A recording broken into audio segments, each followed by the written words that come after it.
Hai guys, jumpa kembali dengan saya Nur Fitriadin di channel Peace of Christ. Kiranya melalui video yang diunggah oleh channel ini boleh menjadi berkat bagi setiap kita. Dalam video kali ini saya akan membahas ada seorang wanita yang sekarang memakai cadar, yang dulunya katanya dia adalah seorang penyanyi. Artinya orang ini adalah pelayan Kristus pada waktu itu, menyanyi di gereja. Namun uniknya orang ini masuk ke dalam ajaran yang baru, yaitu hijrah. Dia pindah dan masuk agama Islam oleh karena dia tidak mengerti kalau di dalam kekristenan itu ada dosa. Karena telah ditebus dengan Yesus Kristus dan dijamin masuk surga, maka dia hanya mengerti bahwa dia tidak berdosa. Wah, ini adalah sesuatu yang sangat menarik untuk menjadi pembahasan kita. Mari kita, sebelum kita jauh membahas bagian ini, saya mengajak kita untuk memperhatikan statement atau pernyataan dari wanita ini. Yuk kita lihat video ini.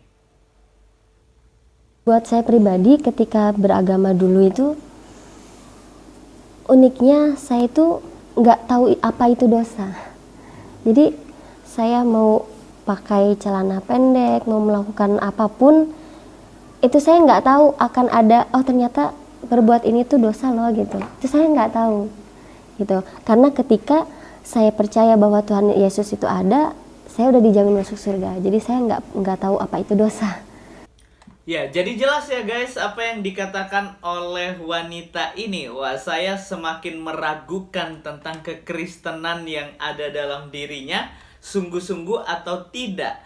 Karena sejak sekolah minggu aja kita diajarkan apa itu dosa. Yaitu Alkitab sudah mengajarkan kepada setiap kita dari kita masih anak sekolah minggu. Jangan mencuri, jangan membunuh, jangan ini dan lain sebagainya. Alkitab sudah mencatat dan mengajarkan kepada setiap kita. Bahkan Alkitab juga menyatakan kepada setiap kita dalam Yakobus 4 ayat yang ke-17. Jadi jika seorang tahu bagaimana ia harus berbuat baik, tetapi ia tidak melakukannya, ia berdosa. Wah, jadi orang tahu nih bagaimana dia harus berbuat baik, tapi tidak melakukannya, itu adalah berdosa. Wah, ini standar kebenaran yang cukup luar biasa menurut saya tentang dosa. Jadi kalau kita melihat dalam bahasa Ibraninya, itu diibaratkan tentang seorang pemanah.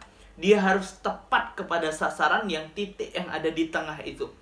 Maka melenceng sedikit pun berarti itu tidak tepat sasaran. Nah, ini dalam bahasa Ibrani Alkitab menerjemahkan bahwa dosa itu adalah melenceng. Dosa itu adalah tidak tepat sasaran. Wah, ini berarti cukup jelas dan cukup gamblang menurut saya penjelasan dari Alkitab tentang dosa. Kalau sampai segede ini, wanita ini tidak tahu tentang dosa, wah itu adalah keterlaluan. Saya mungkin dia tidak belajar dengan baik di dalam iman kekristenan. Nah, memang kita ini adalah orang yang ditebus dengan darah yang kudus, bukan berarti kita tidak mengenal dosa. Maka dari itu kita yang berdosa, manusia yang berdosa, ketika kita ada di dalam Kristus, maka kita disucikan oleh darah Yesus yang telah menyelamatkan kita dan memberikan kita kehidupan kekal. Ketika kita ada di dalam Kristus, kita adalah ciptaan yang baru. Maka yang lama itu, yang hidupnya penuh dengan dosa, yang hidup tidak memuliakan Allah, itu sudah disucikan oleh darah yang kudus. Di dalam 2 Korintus 5 ayat yang ke-17, Alkitab mencatat, dan jadi siapa yang ada di dalam Kristus, ia adalah ciptaan baru.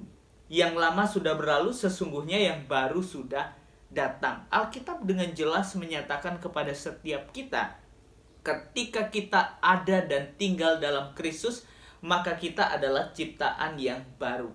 Yang lama itu sudah berlalu. Artinya apa? Yang hidup penuh dengan dosa itu sudah berlalu. Tapi yang baru ini sudah datang, yaitu hidup yang memuliakan Allah, hidup yang senantiasa tinggal di dalam Dia.